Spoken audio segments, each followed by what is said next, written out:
नमस्कार दोस्तों, दिव्या साहित्य संग्रह में आपका फिर से स्वागत है। आज हम डॉक्टर वासुदेव जी शरण अग्रवाल जी का मातृभूमि निबंध लेके आपके सामने प्रस्तुत हुए हैं, जो सभी आधार पाठ्यक्रम है ना, बीए, बीएससी, बीकॉम द्वितीय वर्ष के छात्रों के लिए अत्यंत महत्वपूर्ण है, जिनके सिलेबस में मातृभूमि उनके पाठ्यक्रम में दिया हुआ है ना, जिसका हम क्या है अपनी वीडियो में पूरे प्रश्न उत्तर सहित इस वीडियो में हम आपके समक्ष प्रस्तुत हुए हैं।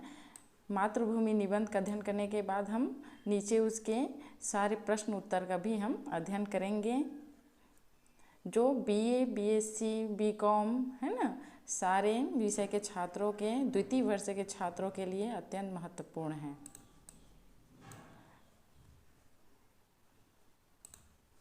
देखते हैं डॉक्टर वासुदेव शरण अग्रवाल जी की मातृभूमि है ना, मातृभूमि के बारे में अग्रवाल जी क्या कह रहे हैं। आधुनिक भारत के इतिहासवेत्ताओं और सांस्कृतिक नेताओं में डॉक्टर वासुदेव अग्रवाल का प्रमुख स्थान है ना। आधुनिक भारत के पूरे इतिहास और सांस्कृतिक नेताओं में डॉक्टर वासुदेव अग्रवाल जी का प्रमुख स्थान है। वे पुरातत्व विद्या विशारद हैं और आजकल दिल्ली के मध्य एशियाई संग्रहालय के अध्यक्ष हैं। कहाँ? दिल्ली के मध्य एशियाई संग्रहालय में है ना। परंतु भारत के इतिहास, प्राचीन साहित्य और सांस्कृतिक के संबंध में उन्होंने अनेक विद्वत्तापूर्ण लेख और ग्रंथ भी लिखे हैं, जो विद्वानों के आदर का पात्र होने के साथ नई पीढ़ी के लिए प्रेरणा स्रोत भी बने हुए हैं। भारत हमारी जन्मभूमि है ना, जहाँ हम जन्म लिए हैं। भारत हमारी जन्मभूमि है और हमें उसे अपनी जन्मभूमि कहने में गौरव होना चाहिए है ना। भारत क्या हमारी माता है, जहाँ हम जन्म लिए हैं, और अपनी जन्मभूमि कहने पे भारत में क्या है, हमको गर्व होना चाहिए।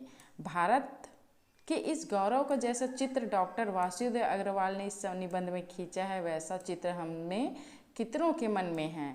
इस निबंध में विद्यार्थी को महामहिमामयी भारत भूमि की एक नितांत अभिनव झांकी देखने को मिलेगी। निबंध पृष्ठभूमि सांस्कृतिक है, अतः उसमें तत्सम शब्दावली की प्रधानता है। इस निबंध में क्या है? तत्सम शब्दावलियों की प्रधानता है। भारत के इतिहास और उसकी संस्कृति के पूर्ण व्यंजना इस शैली में हो सकी है। बीच बीच में अनेक सुंदर काव्य चित्र गुम्फित हैं। हमारी सजलम सुफलम मातृभूमि का ऐसा प्रभावपूर्ण सांस्कृतिक चित्र अन्यत्र अप्राप्य है ना। कहीं और ऐसा चित्र हमको नहीं प्राप्त हो सकता, जिसके भाल पर कश्मीर जन्मा कुमकुम केसर का तिलक है, जिसके हृदय पर जहू तनिया की एकावली है, जिसके चरणों में भक्ति धर्म से सिंहल प्रणाम करता है, जिसके चरणामृत का महोदधि नित्य पान करते हैं, उस माता के स्वरूप को जानने की किसे इच्छा न होगी है ना। जिसके रक्षक स्वयं शैलराज हिमवंत है, जहाँ सरस्वती नदी बहती है, जहाँ सिंधु और ब्रह्मपुत्र शैलराज के अमृत संदेश को अगाध सागर के समीप मंत्रणा के लिए जाते हैं, जहाँ मरुस्थल और दंडकारण्य जैसे रम्य प्रदेश है, वह भूमि किस नाम से विश्रुत है, जिसमें वेत्रवती, सुवर्णरेखा, ताम्रवर्णी जैसी सुंदर नाम वाली नदियाँ हैं, जिसमें कांची, द्वारावती, विशाल और मथुरा जैसी राजधानियाँ हैं, जहाँ आदि कवि ने मर्यादा पुरुषोत्तम के पुण्य श्लोक चरित्र का गान किया है, जिसमें दमयंती भारत ने समुद्र पर्यंत पृथ्वी का एक छत्र शासन किया है, वही हम सबकी जन्मभूमि भारत है ना। जहाँ बड़े बड़े यशस्वी लोग पैदा हुए हैं है ना, ऋषि मुनि पैदा हुए हैं, वही क्या है, वही हमारी भारत है, जहाँ ऋषि मुनि जन्म लिए, हम जन्म लिए, वही हमारी जन्मभूमि है। उत्तर में गिरिराज हिमालय, पूर्व से पश्चिम तक का समस्त प्रदेश व्याप्त करके पृथ्वी के मानदंड की तरह स्थित है। यहीं गौरी शंकर और धवलगिरी सदृश तुरंग गिरी शिखर है, जहाँ नित्य प्रभात के समय सूर्य रश्मियाँ स्वर्ण जाल से हिमालय को स्नान कराती है। इसी के एक प्रदेश में मानसरोवर और राक्षस ताल हैं। यहाँ के तपोवनों में कपिला धेनु ऋषियों के साथ रहती है। यह देवभूमि अनंत समय तक भारत को समय का पाठ पढ़ाती रहेगी है ना। यहाँ बड़े बड़े भारत में देव लोग जन्म लिए हैं, देवभूमि है ना हमारी। वह देखो भारत का भाल कश्मीर प्रदेश सुशोभित है। इसकी उत्तरी सीमा पार निषद पर्वत है, जिसकी दूसरी ओर वक्षु और कपिसा नदी है। कश्मीर खंड की राजधानी श्रीनगर है, जिसकी स्थापना महाराज प्रियदर्शी अशोक ने की थी, है ना। किसकी? कश्मीर की राजधानी श्रीनगर, जिसकी स्थापना महाराज अशोक ने की थी। यहाँ के जलवायु का महात्म्य विलक्षण है। पतंजलि भाष्यकर की जन्मभूमि गोनर्द यही है। कथा सरित सगार की रचयिता सोमदेव यही हुए हैं। व्याकरण, साहित्य और शैव सिद्धांत रूप त्रिमूर्ति के विलास की साक्षी यही कश्मीर भूमि है। इस कश्मीर के नवरत्न अभी तक भारत के मस्तक ऊंचा बनाते हैं। कश्मीर के बीच में सिंधु नदी बहता है। यही सिंधु नद के समीप तक्षशिला नगरी थी, यहाँ जहाँ चरक ने आयुर्वेद शास्त्र का निर्माण किया था। महात्मा सुश्रुत ने इसी तक्षशिला में अपनी शल्य चिकित्सा के प्रयोग किए हैं, है ना। तक्षशिला जब प्राचीन समय में जहाँ हम वहाँ शिक्षा प्राप्त किए जाते हैं, जैसे अभी हम शिक्षा क्या है विद्यालय में प्राप्त करते हैं ना, वह पहले क्या है उसे तक्षशिला के नाम से जाना जाता था, जहाँ वे धनुर्विद्या वगैरह सभी चीज़ वहाँ शिक्षा प्राप्त करते थे। मातृभूमि के स्वरूप का दर्शन करने वालों, इस तक्षशिला नगरी को प्रणाम करो। धन्य यहाँ के गद्दी वृक्ष, जिनके तेल से पाणिनि ने अध्ययन किया। यही वितस्ता के तीर पर महाराज पुरु ने, है ना, वितस्ता नदी के तीर पर महाराज पुरु ने सिकंदर को रणंग में आह्वान किया था। शत्रुदी की तीर चिट्टियों की तरह फैली हुई हुड़ सेना को महाराज स्कंदगुप्त ने हराया था, है ना, परास्त करके भारतीय सभ्यता की रक्षा की थी। इसी पंजाब प्रदेश में कठों का गणराज्य था, जहाँ कठ उपनिषद की रचना हुई। यही मालव और क्षुद्रक गणों के राज्य थे। वे मालव जिनके विषाक्त तीरों ने यमन राज सिकंदर को मरणासन्न बना दिया था, और वे क्षुद्रक जिन्होंने अकेले ही यवन सेना को परास्त कर संधि करने पर बाध्य किया था। संधि करना मतलब मेलजोल, है ना, संधि करना। अब भी जिनके खंडहर विदीर्ण हुई राजलक्ष्मी के मूर्तिमान चिन्ह की भांति पाई जाती है। सरस्वती और दृशद्वती नदी के बीच में ब्रह्मावर्त नामक प्रदेश पंजाब का ही एक भाग था। यहीं पर सामदेव का मधुर गान था, है ना। देखो हमारे भारत में जितने ऋषि मुनि जब बड़े से बड़े गुरु लोग हैं ना, गुरु ऋषि मुनि जन्म लिए हैं, जिनके द्वारा क्या किया गया है ना। ऐसी मातृभूमि, ऐसी भारत में हम जन्म लिए हैं, है ना। तो उसी के बारे में यहाँ व्याख्यान दिया जा रहा है। कौन? वासुदेव शरण अग्रवाल जी द्वारा, है ना। हमारी मातृभूमि, इस पर निबंध लिखे हूँ। इस पंजाब प्रदेश के सुपुत्रों ने अनंत बार अपने रक्त की आहुति देकर भारत के मानव गौरव की रक्षा की है। इसी पंजाब के चाणक्य ब्राह्मण के अमरस, है ना, सहाय पाकर चंद्रगुप्त ने नंदवंश की राजलक्ष्मी को छीन लिया था। इसी के उत्तर भारत कोने में पुरुषपुट हैं, जहाँ अनेक बार भारत के पुरुषत्व की रक्षा हुई है। यहीं पर राजा आनंद पाल और विशाल देव ने असंख्य हिंदू सेना लेकर यवनों को 40 दिन तक मृत्युपाश में बांध रखा था। इसी के निकट के पर्वत उपत्यकाओं से प्राचीन केकय देश के वंशज पुरुष सिंह खक्खर निवास करते हैं। इसी के पंजाब के कोने में मुल्तान नगर है, जहाँ का मार्तंड मंदिर अपने समय भारत का स्थापन कला का अद्भुत उदाहरण था। इसी पंजाब प्रांत के महाराजा रणजीत सिंह ने हिंदू अभ्युदय के संध्या काल में भी अपने शौर्य पराक्रम से अफगानों के विरुद्ध मानो लोहे के अभ्युदय प्राचीर खड़ी कर दी थी, और जिनके प्रधान सेनापति हरि सिंह नलवा के गीत अब भी पंजाब के क्या घर घर में गाए जाते हैं। पंजाब के दक्षिण पूर्व में इंद्रप्रस्थ था। इस प्रदेश में महाराज हस्तिन ने हस्तिनापुर बसाया था। शांतनु पुत्र गांगे भीष्म यही रहते थे, है ना। इसी के दक्षिण में दैवत वन था, जहाँ राजश्री विहीन पांडवों ने कुछ समय तक निवास किया था। यहीं स्थानेश्वर में धर्म राज्य स्थापित किया। वहाँ की धूलि के कण कण में माता का सौरभ मिला हुआ है। यमुना नदी के तट पर खड़े होकर देखने से दाहिने हाथ की ओर विशाल राजस्थान है, और बाईं ओर संयुक्त प्रांत है, जिस स्थान की महिमा का पार चंद और सूरजमल की लेखनी भी पूरी तरह न पा सकी। वहाँ के छात्र धर्म का ज्वलन चित्र कौन खींच सकता है। जब सरस्वती नदी समुद्र से मिलती थी, उस युग में यह मरुभूमि सलीला वर्ण के नीचे छिपी हुई थी। यहाँ का हर एक स्थान किसी वीर के स्मरणीय कृति से अंकित है, ना। हमारा भारत देश क्या है का हर एक स्थान कहीं कहीं के किसी एक वीर के स्मरणीय याद की कृति से अंकित है। रानी कुंभा सांगा समरसी जैसे वीर ऋषि राजस्थान की गोद में खेले हैं। आर्य जाति को स्वतंत्रता का पाठ पढ़ाने वाले महाराणा प्रताप सिंह ने यही सिसोदिया वंश की मान रक्षा के लिए संसार प्रसिद्ध हल्दीघाटी के युद्ध में असंख्य शत्रु सेना का वध किया था। जिस नीले चेतक के अश्वारोही का चरित्र राजस्थान के प्रत्येक घर में आज भी गाया जाता है, उसका यश जब तक भारत भूमि है तब तक अक्षुण्य बना रहेगा। पद्मिनी और दुर्गावती की जन्मभूमि को आर्य संतान अब भी श्रद्धा के साथ प्रणाम करती है। भक्ति स्रोत शिवनी मीराबाई का स्मरण करके भारतीय महिलाओं के मुख कमल अब भी प्रसन्नता से चमक उठे हैं। यमुना की बाई और ब्रह्मर्षि देश है ना।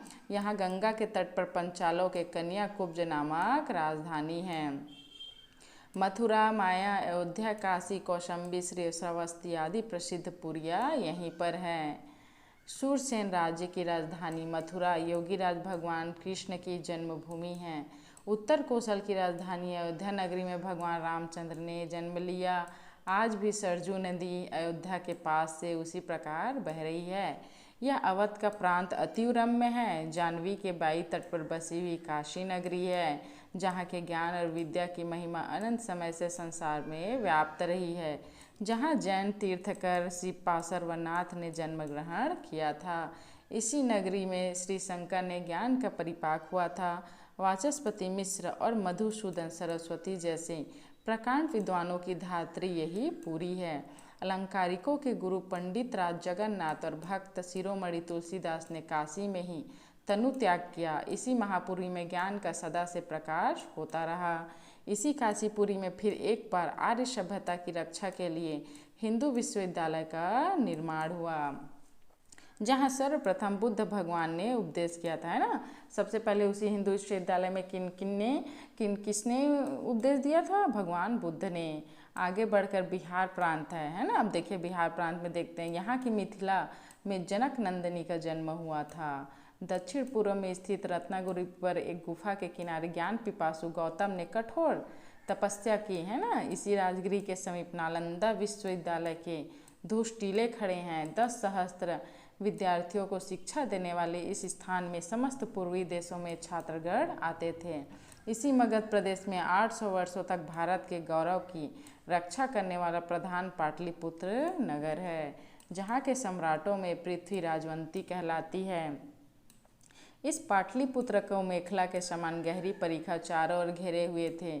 इसकी रक्षा के लिए काष्ठ का बना हुआ एक सुदृढ़ बृहत्काय प्राचीर था, है ना। लकड़ी का, काष्ठ मतलब लकड़ी का बना हुआ एक बृहत्काय प्राचीर था, जिसमें 64 आने जाने के मार्ग थे। यहीं आर्यभट्ट ने जन्म लेकर 30 वर्ष की आयु में ही आर्यभट्टी नामक ज्योतिष ग्रंथ की रचना की और सूर्य के चारों ओर पृथ्वी की गति का निदर्शन किया। इसी प्रदेश में मैथिल कोकिल विद्यापति ने काव्य की रचना की, जिसका 3 प्रांतों में समान रूप से प्रचार हुआ। मध्य भारत में मालव देश है ना। देखो उत्तर दक्षिण पूर्व पश्चिम सभी है ना, सभी दिशाओं के देशों में कितने बड़े बड़े विद्वान पैदा हुए थे, है ना। हमारे भारत देश में सबका व्याख्यान यहाँ किया गया है। मध्य भारत में मालव प्रदेश है, यही अवंती और विदिशा नामक राजधानी है। चरमंती, शिप्रा, गंभीर, वेत्रवती, सिंधु आदि वारी धाराएं इसी प्रदेश में यमुना नदी का नित्य उपहार ले जाती हैं। मध्य भारत के पूर्वी भाग बुंदेलखंड में विदिशा नामक नगरी है। इसी प्रदेश को दशार्ण कहते थे। यही सांची और भारहूत के स्तूप हैं, जिनकी शिल्पकला के कारण मातृभूमि का गौरव प्रकट होता है। ये शिल्प उदाहरण किसी सम्राट की आज्ञा से नहीं बने हैं, वरन सामान्य प्रजा ने अपनी अपनी सामर्थ्य के अनुसार इसके निर्माण का भार वहन किया था। मध्य भारत के दक्षिण में मध्य प्रदेश है।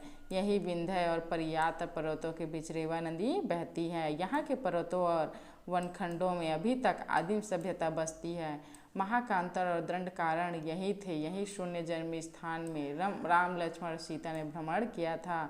इसके दक्षिण में विदर्भ देश है, जहाँ दमयंती और इंदुमती जैसे रमणीरत्न हुई। पश्चिम में उत्तर से दक्षिण तक फैला हुआ महाराष्ट्र देश है। इसके उत्तर में सिंधु सवीर देश है, जहाँ के राजा शल्य ने कुरुक्षेत्र के युद्ध में हाथ बटाया था। यह क्षेत्र सिंधु नदी का अनुपम कृपा पात्र है। सरस्वती नदी के तीर पर अड़हिल पत्तन नगर है, जहाँ अतिकाल के आचार्य कुमारपाल के सचिव श्री हेमचंद्र ने अनेक ग्रंथों का निर्माण किया, जिनका प्रसाद जैन और ब्राह्मण धर्म के अनुयायियों पर समारोह के वितीर्ण होता था। इस पतन में जैन हस्तलिखित ग्रंथों के भंडार अभी तक सुरक्षित है ना, जो हाथों से लिखा हुआ ग्रंथ है वो अभी तक सुरक्षित है। सौराष्ट्र में ही वल्लभी राजधानी है, जहाँ गुप्त नरेशों की एक शाखा ने कई शताब्दियों तक राज किया। इसी के समीप पालिताना और शत्रुंजय तीर्थ है, जहाँ सहस्त्रों अहर्त प्रतिवर्ष यात्रा करते हैं। सौराष्ट्र मंडल की सर्वसिद्ध पुरी द्वारावती इसी पुण्य भूमि ने नरसिंह मेहता को जन्म दिया। यही गिरिनार पर्वत पर सुदर्शनशील है, जिसे मौर्य सम्राट चंद्र ने अपने स्थानक पुष्यगुप्त वैश्य द्वारा बनवाया था। विदर्भ के पश्चिम का भाग कुंतल कहलाता था। यही प्राकृत के विराट शेखर का जन्म हुआ था, जिसने कुंतल राजकुमारी कर्पूर मंजरी के चरित्र का वर्णन किया। महाराष्ट्र के मध्य भाग में भीमा नदी के दक्षिण तट पर पंढरपुर स्थित है। यही ज्ञानेश्वर महाराज ने जन्म लेकर ज्ञानेश्वरी की रचना की, और साधु तुकाराम ने अपने काव्य अमृत से महाराष्ट्र वासियों को तृप्त कर दिया। समर्थ गुरु रामदास ने छत्रपति शिवाजी जैसा शिष्य पाकर राष्ट्रीय धर्म की योजना की, सारे मराठों को संगठित करके महाराष्ट्र धर्म को बढ़ाने का उपदेश दिया। हिंदू राज प्रणाली के उद्धारकर्ता छत्रपति शिवाजी को कौन नहीं जानता, जिन्होंने स्वधर्म और स्वराज की स्थापना करके भारतीय सभ्यता को बचाया। इनकी कीर्ति को गाकर मतिमान भूषण अमर हो गए। दक्षिण का द्राविड़ देशभक्ति और ज्ञान का आगार है। इस दक्षिणापथ में कई भाग हैं। गोदावरी और कृष्णा नदी के बीच आंध्र प्रदेश है, जहाँ श्री शैलदाक्षाराम और कालेश्वर के शिवलिंग हैं। इसी से यह प्रांत तेलंगाना भी कहलाता है। यही आंजनेय हनुमान ने जन्म लिया है ना तेलंगाना में। कर्नाट या तमिल प्रांत पूर्वी समुद्र तट पर दूर तक फैला हुआ है। यही कावेरी ताम्रपर्णी नदियाँ यहाँ के नाना देशी संघों में देश विदेश के व्यवसायीगण सम्मिलित होते थे। पश्चिमी सागर के तीर प्रांत केरल और मैसूर मातृभूमि के परम प्रिय अंग हैं। मध्य धर्म के केंद्र इन प्रांतों में पंपा, रत्न, लक्ष्मीश और सिंगाचार्य जैसे भक्त और कवि सम्राट हुए, जिनकी रचनाओं से कन्नड़ भाषा अलंकृत है। यही ग्वारगढ़ के समीप यजेंद्रगढ़ में कोलाचल सूरी मल्लिनाथ के वंशज अभी तक रहते हैं। कणाद, व्यास, पतंजलि, गौतम शास्त्रों में पारंगत तथा अतुल विषय के ज्ञाता मल्लिनाथ के सदृश दूसरा टीकाकार किसी भाषा में नहीं हुआ, जिसकी संजीवनी और घंटा पथ अनन्य है। असामान्य विजनों को उत्पन्न करने वाली कला, साहित्य और विज्ञानों हो गई में उन्नति की चरम सीमा को पहुँची हुई। भारत भूमि के विषय में देवता भी गीत गाते हैं। आहा, वे कैसे धन्य भाग है जिनकी ऐसी जननी है।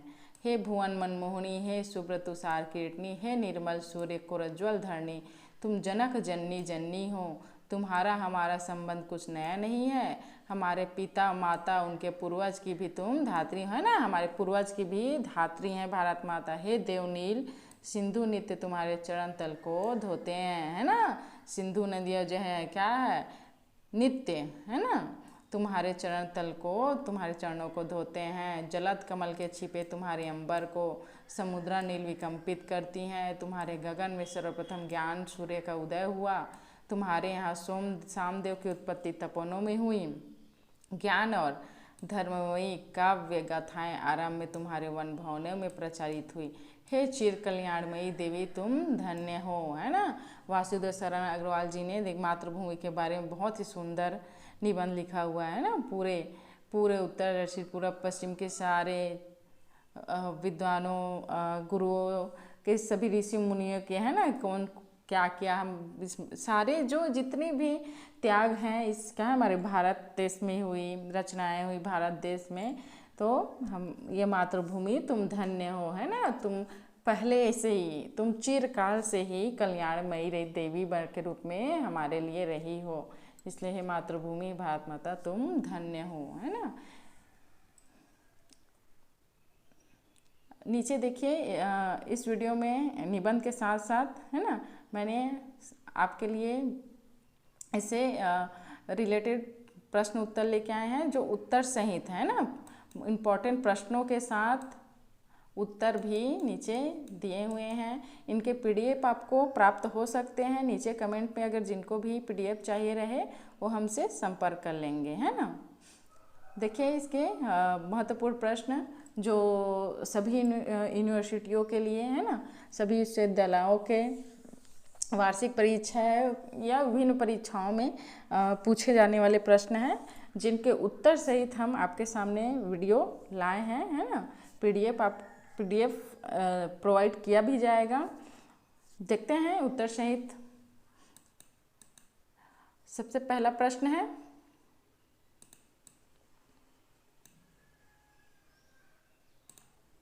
वासुदेव शरण अग्रवाल का साहित्यिक परिचय, है ना। किसी भी कवि हो, निबंधकार हो, कहानीकार हो, अगर उनका हमारे पाठ्यक्रम में अगर उनका निबंध सम्मिलित है, कहानी सम्मिलित है, जो भी, तो सबसे पहले हम क्या है, जो निबंधकार हैं, है ना, उनका सामान्य परिचय देखना हमको अत्यंत जरूरी रहता है ना। उसके बारे में सामान्य परिचय है, सामान्य परिचय का अर्थ है उनका जन्म, शिक्षा, दीक्षा, रचनाएं क्या क्या किए थे, ये सब देखना हमारे लिए अत्यंत महत्वपूर्ण है ना। तो देखते हैं सबसे पहले वासुदेव शरण अग्रवाल का साहित्यिक परिचय, है ना। इन्हीं के द्वारा क्या है, मातृभूमि निबंध हमारे पाठ्यक्रम में लिया गया है। देखिए सामान्य परिचय, डॉक्टर वासुदेव शरण अग्रवाल का जन्म उत्तर प्रदेश के मेरठ जनपद के खेड़ा नामक गांव में सन 1904 में हुआ।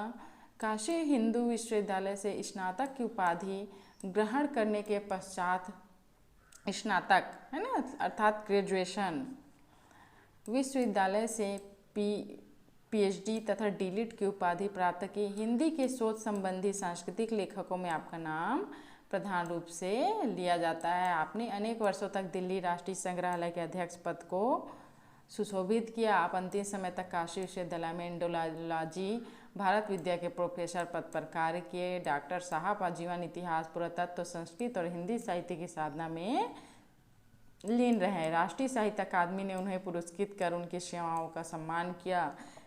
20 जुलाई 1966 में साहित्य जगत का दैदीप्यमान नक्षत्र पंचतत्व में विलीन हो गए, है ना। 20 जुलाई 1966 में क्या उनकी मृत्यु हो गई। तो उनकी कुछ कृतियां देखते हैं। निबंध संग्रह भारत की एकता, पृथ्वी पुत्र, कला और संस्कृति, कल्पवृक्ष, वाग्धारा, है ना।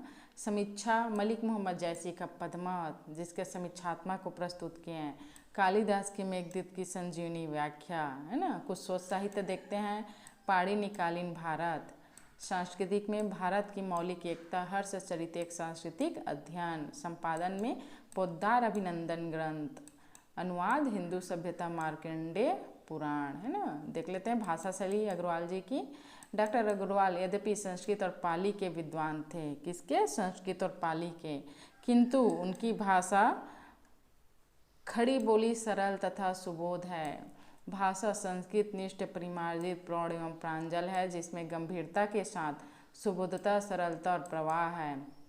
अंग्रेजी, उर्दू या जनपदी बोलियों के शब्दों का प्रयोग कम ही हुआ है।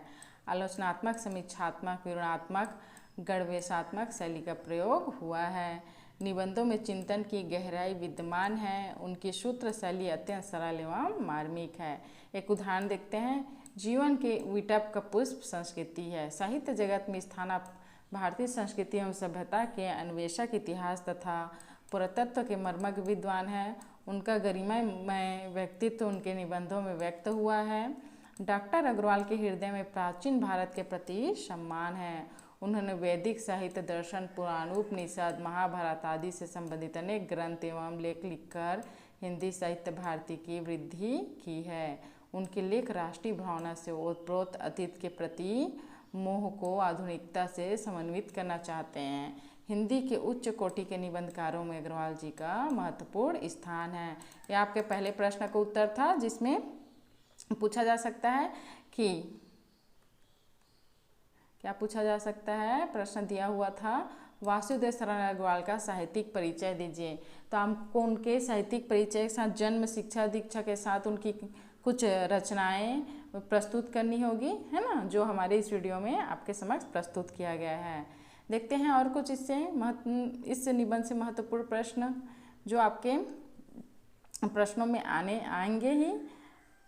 देखते हैं वासुदेव शरण अग्रवाल रचित पाठ मातृभूमि का सारांश लिखे, है ना। सारांश तो अधिकतर पूछा ही जाता है, ये अत्यंत महत्वपूर्ण है।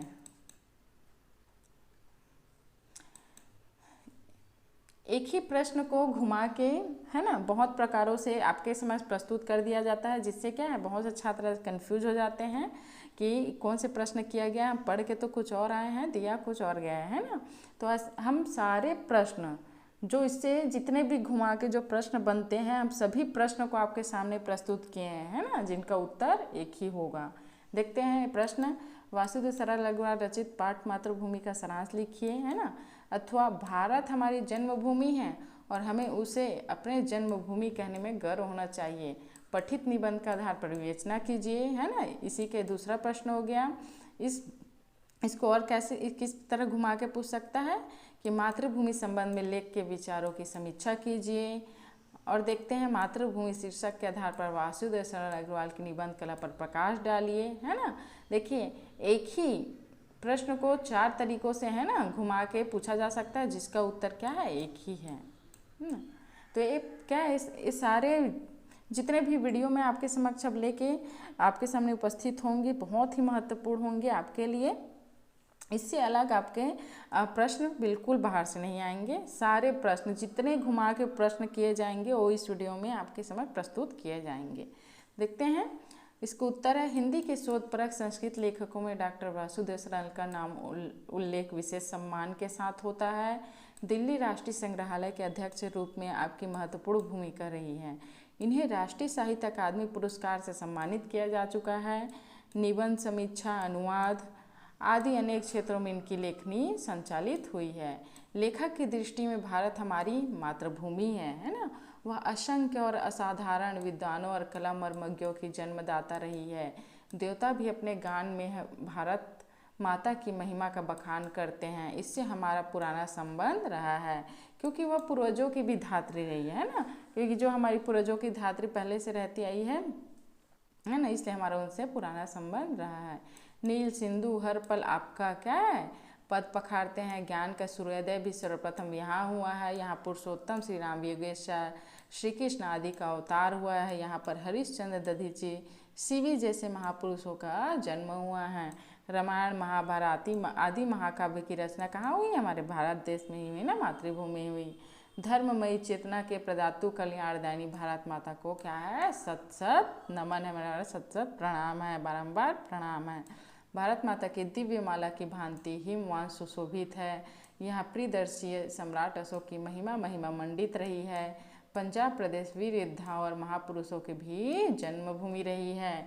आचार्य चाणक्य, सम्राट चंद्रगुप्त महाराज, रणजीत सिंह, भीष्म, हर्षवर्धन, महाराणा प्रताप, राणा संगा, महावीर पद्मिनी, दुर्गावती, लक्ष्मीबाई, दमयंती, इंदुमती, पार्श्वनाथ, तुलसीदास जैसे अनेक वीर वीरांगनाएं और संत शिरोमणियों ने इस मातृभूमि पर, है ना, भारत भूमि पर जन्म लिए हैं।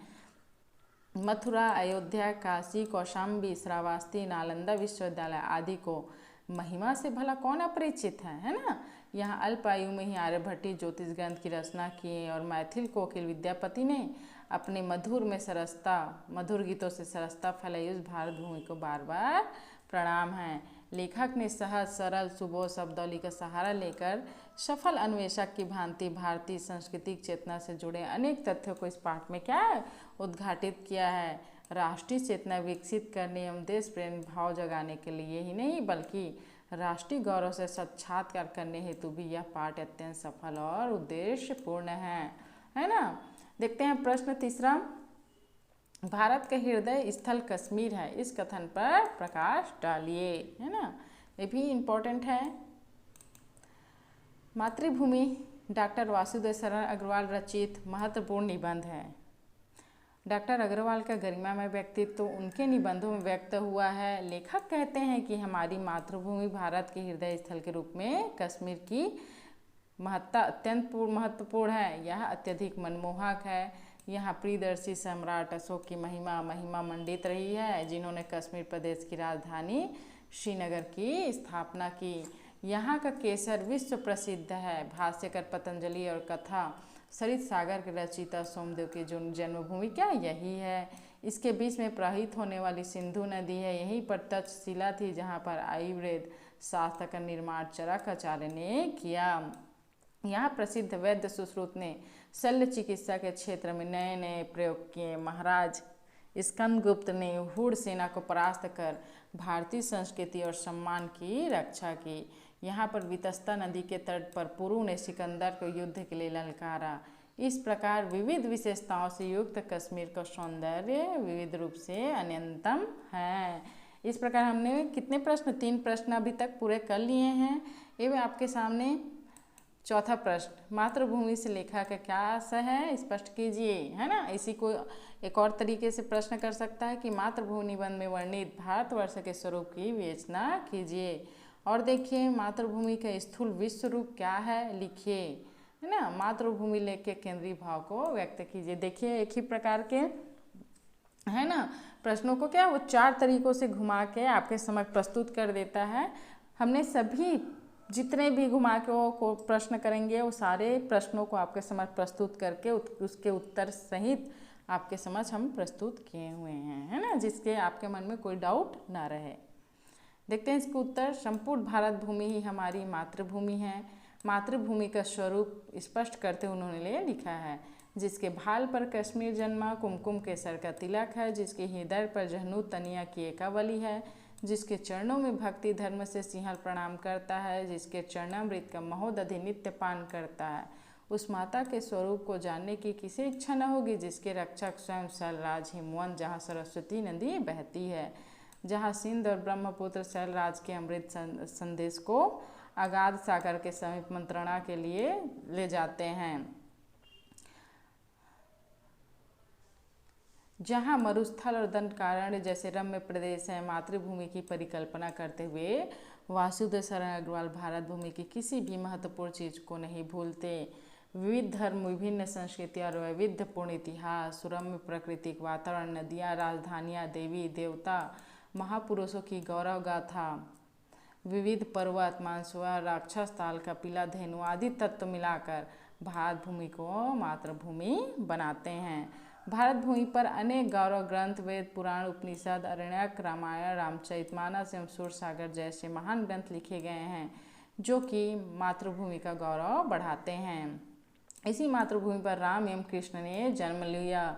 जैन तीर्थकर सिरपासर, रघुनाथ पंडित, राज जगन्नाथ, महाकवि तुलसीदास, ऋषि गौतम, महान वैज्ञानिक आर्यभट्ट, महाकवि विद्यापति, नल दमयंती, श्री हेमचंद्र, नरसिंह मेहता, सम्राट चंद्रगुप्त, संत ज्ञानेश्वर, समर्थ गुरु रामदास, छत्रपति शिवाजी, महात्मा बुद्ध, श्री शंकर, वाचस्पति मिश्र, मधुसूदन भारती, चरक सुश्रुत, महाराजा पुरु, सामदेव, आनंद पाल, विशाल देव, रणजीत सिंह, हरि सिंह नलवा, शांतनु, गांगे, भीष्म, पांडव, महाराणा प्रताप आदि महापुरुषों ने अपने अपने क्षेत्रों में कीर्ति पताका फहराकर मातृभूमि का गौरव बढ़ाया। असामान्य विद्वानों जनों को उत्पन्न करने वाली कला, साहित्य और विज्ञानों में उन्नति की चरम सीमा को पहुँचू ही भारत भूमि की विषय में देवता भी गीत गाते हैं। ऐसी महान मातृभूमि को क्या है, हमारा सत सत बारंबार प्रणाम है ना। अब हम अगला प्रश्न देखते हैं, 5वां। भारत भूमि के महत्व को चित्रित कीजिए अथवा मातृभूमि के महत्व को स्पष्ट कीजिए अथवा मातृभूमि के निबंध के आधार पर भारत भूमि की विशेषताएं बतलाइए।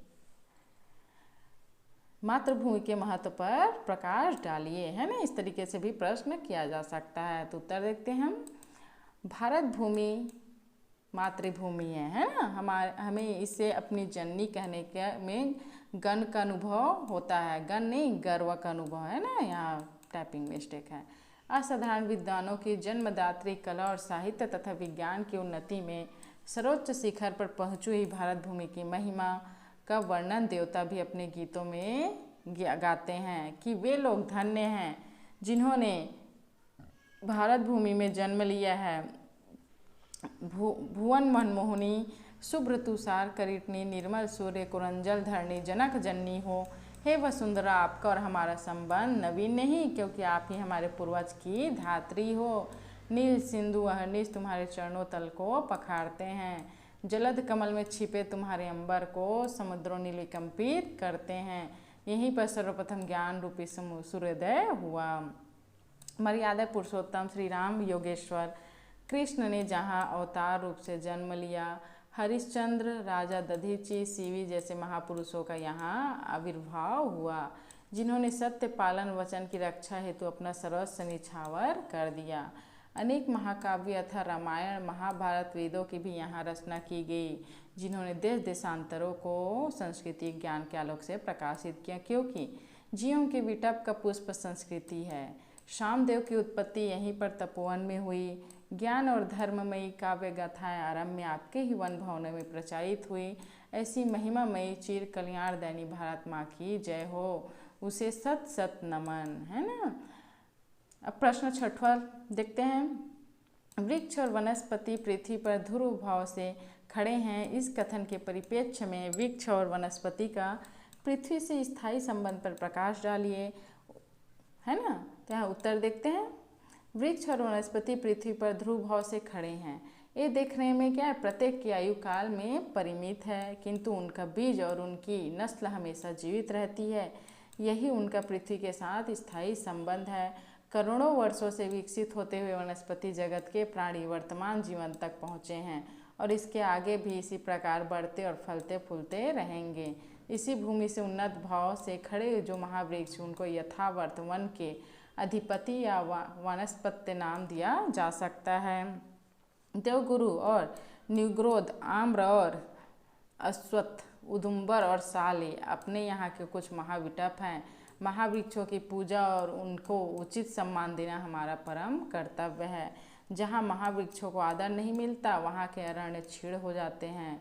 100 फुट ऊंचे और 30 फुट घेरे वाले अत्यंत प्रांशु केदार देवदारू को हिमालय के उस संग में देखकर जिन लोगों ने श्रद्धा के भाव से उन वनस्पतियों को शिव के पुत्र के रूप में देखा, वे सचमुच जानते थे कि वनस्पति संसार कितने उच्च सम्मान के अधिकारी हैं।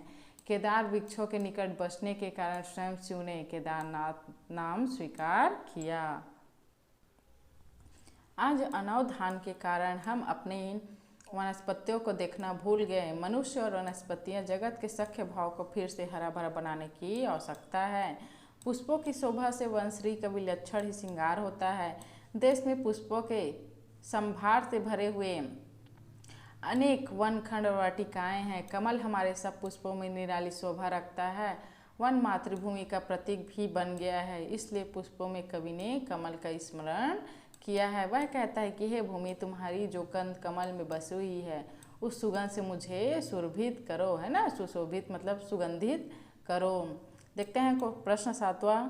भूमि पर रहने वाली पशु संपत्ति भी भूमि के लिए उतनी ही आवश्यक है जितना कि स्वयं मनुष्य लेखक के विचारों को है, बताइए, है ना। उत्तर देखते हैं। भूमि पर रहने वाली पशु संपत्ति भी भूमि के लिए उतनी ही आवश्यक है जितना कि स्वयं मनुष्य कवि की दृष्टि में पृथ्वी, गांव और रस्तों का बहुविध स्थान है। देश में जो गोधन है, उसकी जो नस्लें सहस्रों वर्षों से दूध और घी से हमारे शरीर को सिंचती आई हैं, उनके अध्ययन, रक्षा भी उन्नति में दत्तचित होना राष्ट्रीय कर्तव्य है। गोधन के जीर्ण होने से जनता के अपने शरीर में भी छीड़ हो जाते हैं। गांव के प्रति अनुकूलता और सौमनस्य का भाव मनुष्य शरीर के प्रत्येक अणु को अन्न और रस से तृप्त करता है। ऊपर कहे हुए पार्थिव कल्याणों से संपन्न मातृभूमि का स्वरूप अत्यंत मनोहर है।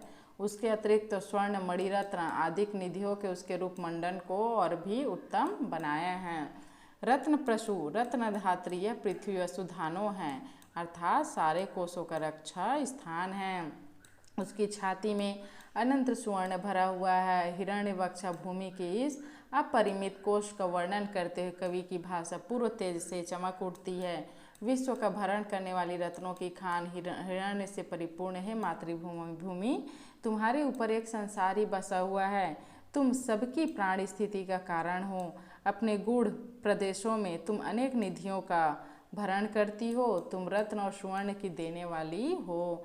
रत्नों के वितरण करने वाली वसुधे प्रेम और प्रसन्नता से पुलकित होकर हमारे लिए कोषों को प्रदान करो। अटल खड़ी हुई अनुकूल धेनु के समान हे माता, तुम सरहस्तों धाराओं से अपने द्रविड़ का हमारे लिए दोहन करो। तुम्हारी कृपा से राष्ट्र के कोष अक्षम्य निधियों से भरे पूर्ण रहें। उनमें किसी प्रकार किसी कार्य के लिए कभी न्यूनता न हो। प्रश्न 8वां देखते हैं। भूमि पर रहने वाली पशु संपत्ति भी भूमि के लिए उतनी ही आवश्यक है जितना ही स्वयं मनुष्य। किस पाठ से यह कथन लिया गया है ना? तो वासुदेव जी के मातृभूमि नामक निबंध से लिया गया है ना? यहीं पे प्रश्न 9वां देखते हैं कि मातृभूमि के पाठ के आधार पर भारत के सांस्कृतिक वैशिष्ट को उद्घाटित कीजिए। वैशिष्ट विशेषताएं सभी एक ही हैं मित्रों, है ना? वैशिष्ट पूछे या विशेषताएं पूछें, क्या है, ये एक ही होते हैं, है ना? तो देखते हैं उत्तर। मातृभूमि निबंध डॉक्टर वासुदेव अग्रवाल इतिहासवेत्ता और सांस्कृतिक नेता है ना, और उन्होंने निबंध में भारत की सांस्कृतिक विरासत को उद्घाटित किया है। मातृभूमि निबंध की पृष्ठभूमि ही सांस्कृतिक वैशिष्ट सुजलम सुफलम भारत भूमि की अद्भुत एवं प्रभावकारी झांकी उन्होंने प्रस्तुत की है।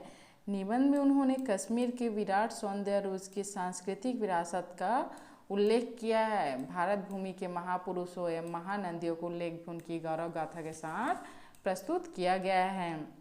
भारत के व्याकरणचार्यों, साहित्यकारों एवं प्रचलित सिद्धांतों को भारत भूमि एवं संस्कृति से जोड़ने का स्थित प्रयास निबंध में दिखाई पड़ता है।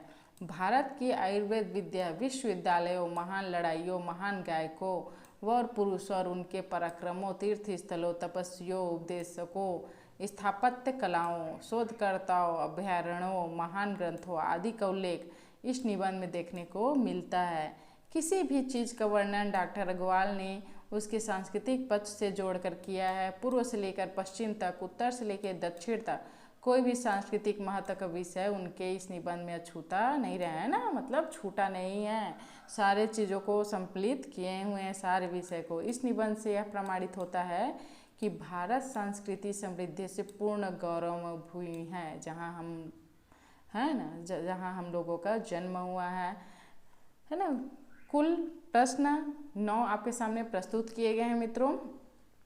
मातृभूमि निबंध के साथ साथ आपके समक्ष हमने बहुत से महत्वपूर्ण प्रश्नों को लेके प्रस्तुत किए हैं। इनके अलावा आपको कोई भी अलग से परीक्षा के लिए अलग से प्रश्न नहीं किए जाएंगे, इसी के अंदर ही आपको प्रश्न आएंगे जो हमने उत्तर सहित आपके सामने प्रस्तुत कर दिए हैं, है ना। मैं मानती हूँ कि ये वीडियो आपके लिए बहुत ही लाभदायक होगा, है ना, बहुत ही महत्वपूर्ण है। मातृभूमि वासुदेव शरण अग्रवाल जी के निबंध जो सभी आधार पाठ्यक्रम हो, चाहे वो BA हो, BSc हो, BCom, है ना, द्वितीय वर्ष के लिए लिया गया है। धन्यवाद दोस्तों।